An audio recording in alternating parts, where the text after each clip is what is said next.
우리 선포된 하나님의 말씀 에스라 4장 1절부터 6절까지의 말씀으로 타협 없는 신앙의 절개라는 제목으로 하나님의 말씀을 나누겠습니다. 성경 창세기부터 쭉 지금 읽어 나오고 있는데요. 지금 역대기에 이어서 오늘은 에스라서의 말씀을 함께 묵상을 하도록 하겠습니다. 이스라엘 백성들이 하나님께 범죄합니다. 하나님 없어도 살 것처럼 큰 소리치고 살아가다가 하나님의 심판의 막대기로 들어 사용하셨던 이 바벨론이라고 하는 제국에 의해서 나라를 빼앗기게 되고요. 거기 포로로 끌려가서 장장 70년 동안 이 바벨론 땅에서 생활한 이야기 이후의 이야기입니다. 고국으로 돌아온 이 이스라엘 백성들, 그리고 이들의 신앙의 개혁을 주도하고 그들에게 신앙을 가르쳤던 학사 겸 제사장 에스라의 이름을 딴 성경이 바로 에스라서입니다. 원래 에스라, 느헤미야, 우리가 이렇게 성경이 두 권이 붙어 있습니다만 원래는 한 권입니다. 열왕기 상하가 한 권인 것처럼 원래 에스라, 느헤미야도 원래는 한 권인데 원문에는요, 이 라틴어 불가타 번역의 기준을 따라서 우리도 그대로 따로따로 이렇게 지금 성경을 읽고 있습니다만 한 맥락으로 지켜보면 훨씬 더 이런 배경에서 성경이 기록되었구나라는 것을 알 수가 있으실 겁니다. 에스라서 전체를 관통하는 주제는 아주 명확합니다. 바벨론 포로 시대 때 우리가 얼마나 죄인 중에 괴수였는가, 하나님 앞에 얼마나 범죄한 백성이었던가, 그거 기억을 해서 우리가 다시금 신앙을 회복하고 개혁을 이루고 하나님께서 기뻐 받으시는 공동체로 세워가자. 그리고 그 중심에 이 하나님의 성전을 재건함을 통해서, 솔로몬의 성전이 바벨론에 의해서 무너졌잖아요, 없어졌잖아요. 그러니까 다시금 이 성전을 중심으로 해서 하나님 나라 이스라엘을 영원히 세워가자라고 하는 그런 의미를 담고 있습니다. 지금 우리 교회는 수요일마다 강해 설교를 진행하는 중에 지금 딱 에스라서를 강해 설교로 진행을 하고 있습니다. 그래서 지난 주일 말씀을 나누면서 이 말씀은 우리 성도님들과 함께 나누면 좋겠다라는 도전이 좀 있었는데, 이번에 또 마침 에스라서 분량이 돼서 지난 수요일에 나눴던 말씀을 중복적으로 해서 여러분들과 함께 나누려고 합니다. 3일 밤 예배 나오셨던 분들은 며칠 전에 나누었던 이야기라 라고 생각이 들지 몰라도요, 여러분 에스라서를 통한 하나님의 음성을 저도 여러분들도 분명히 새롭게 세워가는 복된 현장이 되시면 좋겠습니다. 하나님의 크신 계획 속에서 이스라엘 백성들이 나라를 빼앗겼잖아요. 바벨론의 포로로 끌려갔습니다. 그런데 그 사람들의 입장에서는요, 얼마나 비참했겠습니까? 나라가 상실되어졌던 그 시점에서는 이게 끝나지 않을 것 같은 어둠의 터널입니다. 70년 후에 해방된다? 그걸 누가 꿈을 꿉니까? 고통당하고 있을 때는. 앞이 보이지 않고 캄캄한 그 어둠의 시간들을 보내고 있는 그들에게 정말 신락 같은 희망의 빛이 비춰오는데, 자기들을 지긋지긋하게 짓눌렀던 바벨론이라고 하는 나라가 망했습니다. 중동의 신흥 강자로 이 바사 제국, 페르시아의 고레스라고 하는 왕이 일어나가지고 자기들의 원수 같은 그 나라를 잡아 먹어버리는 겁니다. 새로운 중동의 신흥 강자로 이 페르시아가 등극하게 됐는데, 이 바사왕 고레스는 다른 나라 왕이랑 좀 틀려요. 바벨론이나 혹은 북이스라엘을 멸망시켰던 아수르와는 다르게 그 나라의 사람들을 막 진멸하고 흩고 막 파산을 내는 것이 아니라 오히려 어떻게 정치하느냐 하면 그들의 종교, 그들의 정치, 그들의 생활, 이런 것들을 다 보장해 주면서 너희들의 삶의 현장에서 너희들이 과거에 살던 그 자리를 지켜가라, 이런 포용 정책, 관용 정책을 펼쳤습니다. 그런 이유로 이스라엘 백성들이 이 바벨론에서 고향 이 유대 땅으로 돌아올 수 있는 길이 활짝 열려지게 된 것입니다. 그런데 성경은 똑같은 이 일을 어떻게 기록하고 있는가 하면 에스라 1장 1절은 이렇게 시작합니다. 여호와께서 예레미야의 입을 통하여 하신 말씀을 이루게 하시려고 바사왕 고레스의 마음을 감동시키셨더라. 여러분, 무슨 이야기예요? 표면적으로 보면 어떤 정치적인 힘이 발휘하고 어떤 국제적인 정세가 이스라엘에게 자유를 준 것처럼 보여지지만 실제로는 하나님의 구원의 계획이 담겨져 있던 거예요. 하나님의 크신 섭리, 하나님의 절대 주권, 당신의 백성을 향한 하나님의 은총이 이런 엄청난 자유와 해방을 허락해 주셨다는 사실입니다. 그러니까 오늘을 살아가고 있는 우리가 가져야 될 영적인 눈이 뭔가? 여러분, 세상 사람들과 믿는 사람의 차이가 뭐예요? 세상 사람들은 맨날 신세한탄하잖아요. 그리고 앞날을 못 내다 보니까 점도 보러 다니고 부적도 필요하고 굿도 하고 뭐 삼재를 면해야 된다고 온갖 돈을 다 쓰잖아요. 근데 우리 그리스도인들은 언제나 여호와께서 내게 줄로 재어준 그 구역, 하나님의 관점, 하나님의 눈으로 해석하고 바라보고 사는 사람들 아닙니까? 모든 일들이 우연한 일이라고 생각하지 않아요. 믿음의 눈으로 바라봅니다. 믿음의 관점에서 해석을 하고 내게 무엇을 말씀하시는가, 하나님 이 시대를 통해서, 이 환경을 통해서 도대체 내게 무엇을 원하시는가, 내게 필요한 것이 무엇인가, 그것을 끊임없이 말씀하시는 분임을 우리가 기억하고 살아야 될 줄로 믿습니다. 그분의 선하신 뜻을 기억하고 그분의 선하신 뜻 앞에 잠잠하게 반응하는 인생, 그런 인생이 오늘 이 하나님의 위대한 역사를 체험하게 되는 것입니다. 그런데 이렇게 하나님께서 이들에게 구원을 허락해 주신 겁니다. 고국으로 돌아올 생명과 소망의 길을 그들에게 활짝 열어주셨는데, 여러분 마음 같으면 유다 백성 전체가, 포로로 끌려갔던 사람들 전체가 유다 땅으로 돌아와야 정상일 것 같은데 거기에 참여한 사람들이요 그렇게 많지 않습니다. 모든 유대인이 이 환희에 찬 고국에 돌아오는 기쁨을 누리지 못했다는 거예요. 여기에 참여한 사람들은 어찌 보면 지극히 소수에 불과했습니다. 모두가 다 주인공이 아니었어요. 여러분, 엄청난 기회가 그들에게 찾아온 겁니다. 생각지도 못했고 꿈에도 그리지 못했던 자유와 해방을 그들이 경험했는데 기뻐하기는커녕 오히려 그 포로의 땅, 자기를 짓누르던 그 바벨론 땅에 그대로 남으려고 했던 사람이 많이 있습니다. 왜? 세속적인 가치에 눈이 멀어 있었기 때문에 그렇습니다. 비록 바벨론 포로로 끌려오기는 했지만 말이 쉽지 7년도 아니고 70년이잖아요. 70년의 세월 동안 자기가 이룬 삶이 얼만데, 내가 여기에 뿌리 내리고 내가 얻은 그 삶의 기반이 얼만데, 내가 이것들을 다 포기하고 내가 지금 현재 누리고 있는 이 엄청난 것들을 다 내려놓고 다 버리고 본국으로 돌아간다? 그런 바보 같은 놈이 어딨나? 그러고 안 돌아갔다는 거예요. 그런 사람들이 대다수였어요. 훨씬 더 많은 사람들이 그 삶의 현장을 포기하지 못해서 그 자리에 안주했는데, 그럼에도 불구하고 다른 목적을 가진 사람들이 있었던 겁니다. 좁은 길, 좁은 문으로 들어가는 심정으로 정말 본국에 돌아와서 이 하나님께서 원하고 기뻐하시는 그 길에 서려고 하는 이 소수의 사람들이 있었습니다. 객관적으로 보면 이 사람들이 진짜 다 바보, 멍청이 같은 사람들이죠. 다 잃은 곳인데, 다 무너져 있는 곳인데, 가면 아무것도 할 게 없는데, 집도 절도 다 무너져 있는데, 하나님의 성전도 없어요. 다 파괴되었습니다. 아무것도 없습니다. 그런데 이 사람들이 왜 공국으로 돌아왔겠어요? 믿음의 눈으로 하나님이 하실 역사를 기대하며 온 겁니다. 내가 정말 과거에 섬겼던 우리 고향 땅에서 하나님을 잘 섬기고, 지금 비록 하나님의 성전은 무너져 있지만 그 성전을 다시 세워가지고 하나님과 이 아름답게 교제하며 택한 선민 이스라엘로서의 귀한 가치를 누려봐야 되겠다, 이렇게 생각하고 꿈을 꾸고 돌아온 길이었습니다. 오직 은혜만을 갈구하고 선민 이스라엘의 영원한 회복을 꿈꾸며 걸어왔던 이 느헤미야, 에스라와 같은 순수한 지도자들, 자기 민족을 사랑하고 하나님을 경외하는 그 순수한 열망의 사람들이 돌아와서 이 일들을 행하고 있습니다. 이를 통해서 우리가 기억해야 될 것이 있죠. 하나님 나라 역사가 여러분 어떻게 이루어지는지를 가만히 보십시오. 우리가 어떤 공동체를 자꾸 이야기하다 보면 이런 환경 저런 환경, 누구 탓, 이런 탓, 오만 탓을 다 할 때가 많은데, 하나님의 공동체는요 그렇게 해서 움직이는 공동체가 아닙니다. 소위 세상 물량 공세로 막 퍼부어가지고 기업처럼 경영되어지는 그런 곳이 아닙니다.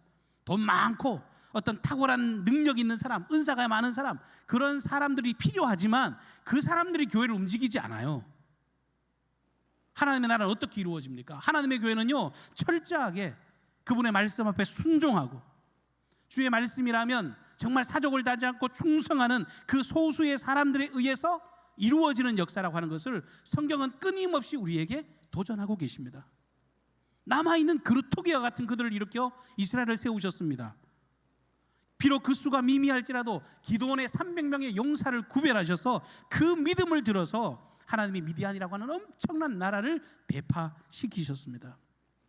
우리 예수님께서도요 마태복음 18장 20절에 두세 사람이 내 이름으로 모인 그곳에, 내 이름으로 하나님의 이름, 예수 그리스도 이름으로 모인 그곳에 비록 2사람, 3사람이 모여 있을지라도 나는 그들 중에 그들과 함께 하겠다고 약속하고 계십니다. 간절히 바라기는 오늘 이 아침에 모여 있는 저와 여러분들 모두가 우리 일부 예배에 나오신 분들을 포함해서 우리 모든 강경중앙교회 성도들이 이러한 거룩한 인식을 소유하기를 축복합니다. 사역의 헌신과 사역의 중요성을 기억하고 다수가 아니라 내 한 사람이 하나님 앞에 진정성 있는 사람으로 서 있는가, 내가 참된 제자로서 걸어가고 있는가, 내 믿음이 하나님께 칭찬받을 아름다운 그릇으로 서 있는가, 그것을 날마다 묻고 그렇게 하나님께 인정받는 거룩한 백성들이 되시기를 바랍니다. 그런데 이들이 여기 왜 왔어요?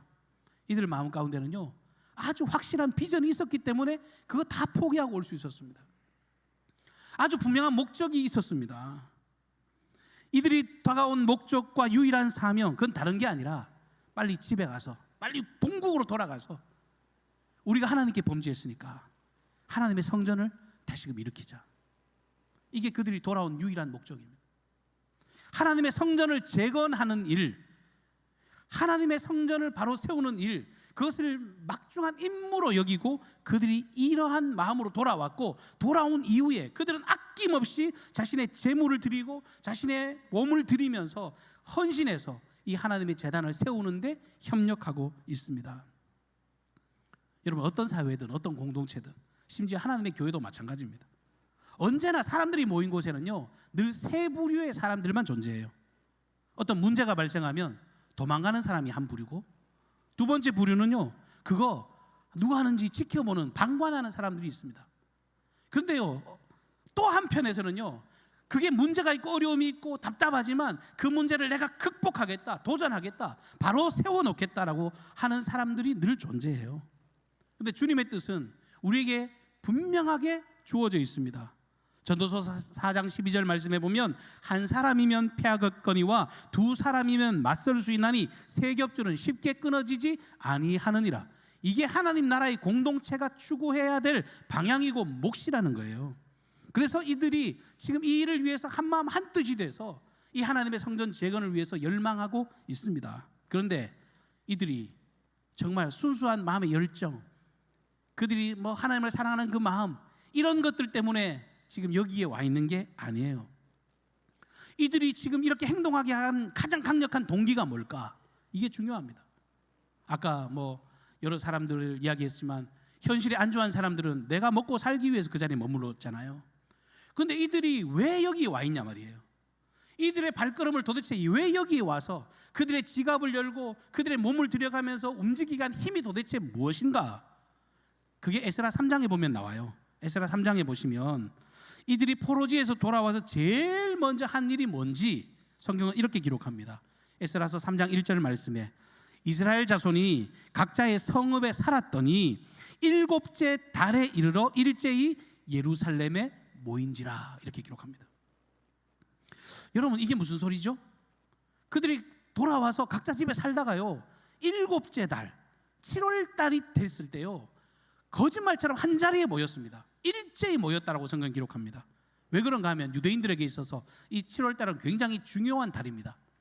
7월 1일 나팔절, 7월 10일 대속죄일, 그리고 7월 15일부터 일주일간은 이스라엘의 3대 명절인 유월절, 맥추절과 더불어서 초막절이라고 하는 절기를 지키는데, 이 7월 15일부터가 초막절 절기를 지키는 주간입니다. 일주일 내내. 그러니까 이들이 여러분 포로지에서 돌아와서 제일 먼저 한 일이 뭐냐면 절기를 지키기 위해서요 한 자리에 모였습니다. 누구 하나 빠지는 사람 없이 모두가 다 나와서, 남녀노소 할 것 없이 다 나와서 일제히 움직여서 하나님께 예배 드렸는데, 그 예배의 현장이요 에스라서 3장 12절 말씀에 보면요 과간입니다. 눈물 없이는 볼 수 없는 장면이란 말이에요. 대성통곡하면서 하나님께 예배 드렸습니다. 이 사건 하나를 딱 보면요 이 유대 백성들, 돌아온 유대 백성들에게 제일 중요한 가치, 제일 중요한 일, 우리에게 지금 가장 우선적으로 필요한 일이 뭐냐라고 했을 때 그들은 하나님의 제단을 수축하는 일이라고 확신하고 있었던 겁니다. 지금 우리는 하나님을 예배해야 돼. 하나님을 온전히 예배하는 것, 그것이 우리 민족을 다시 살리는 유일한 길이라고 그들은 확신하고 있었습니다. 그들이 지금 어려움이 없을까요? 어려움 많아요. 여전히 문제가 많았을 겁니다. 아무것도 없는데 돌아왔는데 더 얼마나 부딪히는 일이 많았겠습니까? 그런데 환경, 어떤 소리, 거기에 전혀 휘둘리지 않고 세상 소리에 귀를 닫고 그들은 오직 하나님의 말씀의 기준에 따라서 오직 하나님께만 예배드렸습니다. 아침 저녁으로 여호와께 번제를 드리고 할 수 있는 한 최상의 예물을 드리면서 하나님을 향한 자신의 신앙 회복을 위해서 간절히 부르짖고 또 부르짖었습니다. 이렇게 예배를 드리면서 그들의 마음에는 뭐요? 하나님의 제단을 수축해야 되겠다, 하나님의 성전을 재건해야 되겠다, 그런 마음으로 이렇게 예배를 드리고 실제로 이 예배 이후에 그들은 하나님의 성전을 세우기 위한 첫 삽을 뜨게 됐습니다. 그때도 그 이야기도 성경에 기록하는데요, 진짜 눈물 없이 볼 수 없습니다. 돌아온 노인들, 70년 전에 그 일들을 떠올렸던, 과거의 잘못을 기억했던 어르신들은 다 눈물을 짓습니다. 젊은이들은 환호하고 기뻐 뛰며 춤을 추며 하나님께 감사와 기쁨의 제사를 드렸습니다. 에스라 3장 13절 말씀해 보시면 백성이 크게 외치는 소리가 멀리 들리므로 즐거이 부르는 소리와 통곡하는 소리를 백성들이 분간하지 못하였더라. 우는 소리, 웃는 소리, 여러분 모든 것이 뒤죽박죽이 돼서 소위 은혜 충만한 시간이 됐다는 거예요. 여러분, 그야말로 하나님의 은혜로 그들이 엄청난 감격을 누리고 있습니다. 여기서 에스라서가 딱 성경이 끝이 나면 좋겠어요. 너무너무 멋진 장면으로 에스라서가 딱 끝이 나면 좋겠습니다만, 오늘 본문 읽은 본문 말씀에 보면 이렇게 충성스럽고 좋은 마음으로 시작된 일이 일사천리로 잘 마무리되지 못했습니다. 이런 정말 아름다운 일이 해피엔딩이 되지 못했습니다. 어려움이 금세 이들의 발목을 잡기 시작합니다. 본문 오늘 1절과 2절 말씀을 제가 세 번역 성경으로 제가 읽겠습니다. 여러분 눈으로 1절과 2절을 한번 따라오시면서 귀를 열고 제 말을 한번 들어보시길 바랍니다. 세 번역 성경입니다. 유다와 베냐민의 대적은 사로잡혀 갔다가 돌아온 사람들이 주 이스라엘의 하나님의 성전을 짓고 있다는 말을 듣고서 수룹바벨과 각 가문의 우두머리들에게 와서 말하였다. 아시리아 왕 에살했더니 우리를 여기로 데려왔을 때부터 이제까지 우리도 당신들과 마찬가지로 당신들의 하나님을 섬기며 줄곧 제사를 드리러 왔으니 우리도 당신들과 함께 성전을 짓도록 허락하여 주시오. 누군가 찾아왔어요. 근데 누군가 봤더니 아수르 왕 에살했더니 그곳에 이주시킨 사람들이라고 기록하고 있습니다. 이 사람들이 누구냐 하면 여러분 잘 아시는 사마리아 사람들입니다. 아수르 왕이 북이스라엘을 진멸시키고요, 아수르 왕은 어떤 정책을 펼쳤냐 하면요, 온갖 이방 나라 사람들을 그 땅에 다 이주시켜 가지고요, 그 혈통을 중시하는 유대인들을, 이스라엘 백성들을 다 피를 섞어 버렸습니다. 혼혈족을 만들어 버렸습니다. 세월이 70년이 지나면서요, 이 민족 저 민족 다 이렇게 가정을 이루어 가지고 유대인들의 그 본연의 모습은 사라져버리고 모두가 다 망가져버린 민족이 되어버렸습니다. 그게 단순히 제가 혼혈 그 이야기를 하려는 게 아니라, 피만 섞인 것이 아니라요, 이들은 문화적으로 신앙적으로 모든 것이 다 뒤죽박죽돼 있던 사람들입니다. 겉으로는 하나님을 섬기는 사람들이 맞아요. 여호와의 신앙을 가진 것 같습니다. 그런데 실제로 뒤로 가보면 다신교적인 성향이 굉장히 강합니다. 예배 끝나고 절에도 가고, 예배 끝나고 점도 보러 가고, 하나님께 기도드리고 난 뒤에 무당한테 굿도하러 가는 그런 사람들이 이 당시에 사마리아인들의 모습이었다는 거예요. 그런데 그 사람들이 지금 여호와의 성전을 건축한다, 유대인들이 본국으로 돌아와서 제자리를 찾으면서 하나님의 성전을 짓는다, 그 소리를 듣고 와가지고 우리도 그 일에 함께하게 해달라고 요청을 하고 있는 것입니다. 언뜻 보면 이 사람들 말 그럴듯해 보입니다. 신앙적으로 있어 보여요. 야, 그 고결한 일에 자기들도 함께 하겠다, 참 좋은 생각을 했구나. 근데 그게 아니에요. 그 사람들이 여기 접근한 이유는 다 있어요. 이유가 있단 말이에요. 아주 불순한 의도로 여기 온 겁니다. 지금 유대인들이 본국으로 돌아와서 이 남유다의 정통성을 회복하면 이 사람들이 지금 뭔가 한 자리를 누릴 때 여기에 빨리 소위 꼽살이 껴야지, 잘 먹고 잘 살 수 있는 길이 열릴 것 같으니까 거기에 자기들도 어떤 지분을 제시하기 위해서 함께 하려고 온 것입니다. 소위 자기 배부르려고요. 지금 이렇게 신앙 공동체에 발을 넣으려고 하고 있는 것입니다. 신앙과 혈통의 순수성이 정말 중요한 가치인데 유대인들에게 이 혼합주의자였던 이 사마리아인들이 찾아와서 너 나중에 혹시 우리가 배척당하면 어떡할까? 이런 생각으로 타협하기 위해서 여기를 온 것입니다. 그런데 오늘 성경에 보시면 이 지도자들이요, 이 사마리아인들의 요구에 대해서 어떻게 반응하는지 보십시오. 3절 말씀 우리 다 같이 다시 한번 봉독하도록 하겠습니다. 3절입니다. 시작. 스룹바벨과 예수아와 기타 이스라엘 족장들이 이르되 우리 하나님의 성전을 건축하는데 너희는 우리와 상관이 없느니라. 바사왕 고레스가 우리에게 명령하신 대로 우리가 이스라엘 하나님 여호와를 위하여 홀로 건축하리라. 아멘. 우리는 홀로 건축하겠다. 홀로 건축하리라. 여러분, 저는 이 말이 엄청나게 강하게 묵상이 되더라고요. 진리에 대해서, 의로움에 대해서, 바른 가치에 대해서. 여러분, 덕스러움이라는 것은 인격체에서는 통용이 되는 말이지만 신앙에 있어서 덕스러움이라는 말은요, 혼합주의를 이야기하는 겁니다. 우유부단함을 나타내는 거예요. 좋은 게 좋다고 어물쩍 넘어가면요, 신앙은 병들게 되어 있습니다. 인간적으로 생각해 보면 지금 사마리아 사람들이 와가지고 건축에 함께 하겠다 그러니까 일손 필요할 때 일손 도와주는 얼마나 기쁜 일입니까? 얼마나 감사한 일입니까? 실제로 뭐 공사 현장에서 사람 하나 있고 없고가 하늘과 땅 차이잖아요. 근데 이 사람들은요, 당장의 편리함보다 당장에 못 이기청하고 눈 감고 그 사람들을 일꾼으로 쓰면 좋은 그 일을 전혀 수용하지 않습니다.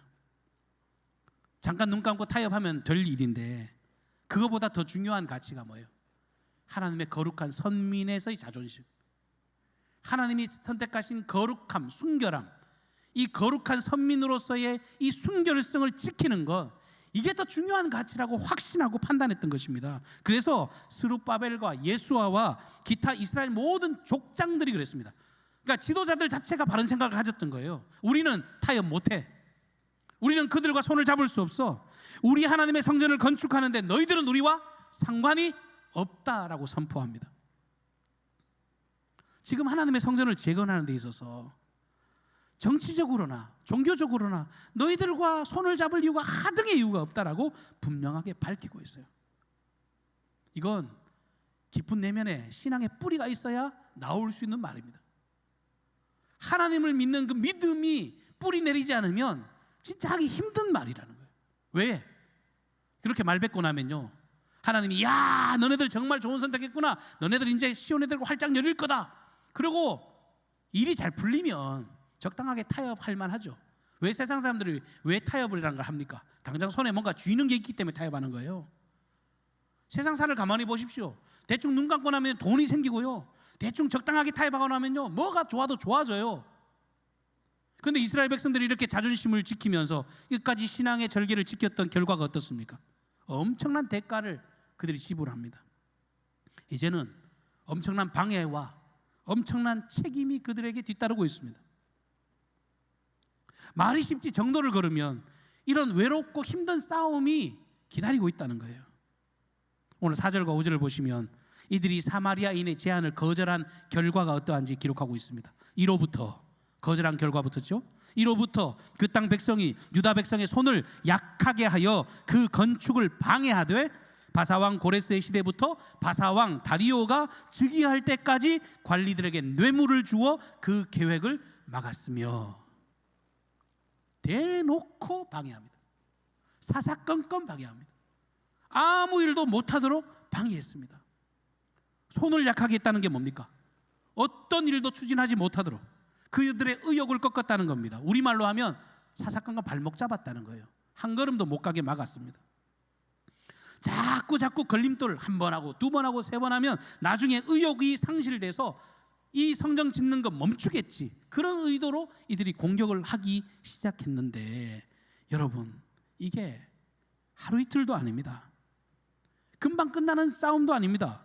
여기 보면 기간이 나오잖아요. 바사왕 고레스 때부터 바사왕 다리오가 즉위할 때까지 왕이 바뀌는 시기 동안요, 이 일이 계속해서 진행되어지는데 그것도 아주 치졸하고 아주 옹졸한 방법으로 사람들에게 뇌물을 갖다 주면서 야, 저 사람 밀어주지 마. 야, 공무원 찾아가가지고 저 사람 지금 이런 일을 계획하고 있으니까 못하게 막아주시오. 그렇게 악을 행했다는 거예요. 시간으로 따져보면 장장 16년이 넘는 시간 동안 이 지루하고 비루한 싸움을 계속 해왔습니다. 여러분 뒤집어서 생각해 보십시오. 영적인 순결성, 거룩성, 하나님 앞에 바른 길 걸어간다는 게 이토록 힘들고 어려운 겁니다. 진리를 지키고 그 거룩성 위에 서 간다는 게 얼마나 고통이 따르는 일인지 알 수 없습니다. 그러나 이들은 종국의 이 스룹바벨의 성전을 후에 완성합니다. 그들이 가졌던 그 마음을 올곧이 지키면서 끝까지 그 의로운 길을 걸어갑니다. 숱한 방해가 있었지만. 사랑하는 성도 여러분, 우리가 신앙의 여정이 무엇인지를 오늘 말씀을 통해 저도 여러분들도 함께 도전받기를 바랍니다. 말씀을 통해서 우리가 가야 할 길, 우리가 서 있어야 될 길, 우리가 하나님 앞에 어떤 삶이 기쁨이 되는 것인가를 묻고 걸어가야 됩니다. 우리가 그냥 신앙생활하는 게 즐겁지 않아요. 수없이 많은 원수의 공격들이 우리의 발목을 잡습니다. 악한 사단의 공격이 우는 사자와 같이 두루 삼킬 자를 찾아 다니는 시대를 걸어가고 있습니다. 왜? 결국은 이 선한 열심을 포기하게 만드는 것, 그게 마귀 사탄의 계략 아니겠습니까? 하나님의 교회가 왜 공격을 당합니까? 그래야 복음의 길이 막힐 것 아닙니까?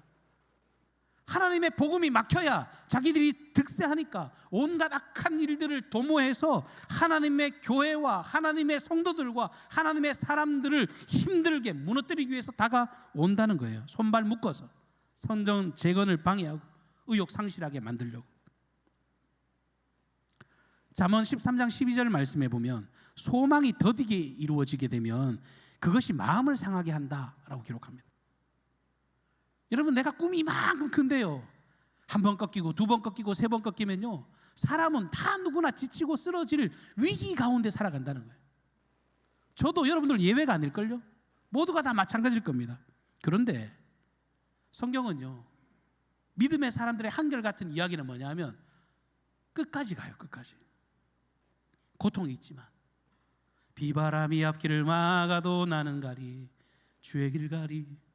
눈보라가 앞길 가려도 나는 가리, 주의 길을 가리. 이 길은 영광의 길, 이 길은 생명의 길, 주 예수 그리스도의 십자가 지고 가신 그 길이 아름답고 가치 있는 길이라고 생각하고 멈춰서지 않고 끝까지 나는 가리라, 나는 가리라, 주의 길을 가리라. 그리고 걷는 사람들의 이야기가 성경에 기록된 이야기 아닙니까? 모세는 공격을 안 당했습니까? 다윗은 공격을 안 당했습니까? 바울도, 여러 가지 믿음의 모든 선배들도 이 진토와 같은 사단의 공격 앞에 노출되어 있었지만 그들은 끝까지 자신의 사명을 완수했습니다. 나의 달려갈 길과 주 예수께 받은 사명, 곧 하나님의 은혜의 복음을 증언하는 일을 마치려 하면은 나의 생명조차 조금도 귀한 것으로 여기지 아니하노라. 사도 바울은 고린도전서 15장 58절에 이렇게 선포합니다. 그러므로 내 사랑하는 형제들아, 견실하며 흔들리지 말고 항상 주의 일을 더욱 힘쓰는 자가 되라. 이는 너희 수고가 주 안에서 헛되지 않은 줄 알미니라. 말씀을 마치겠습니다.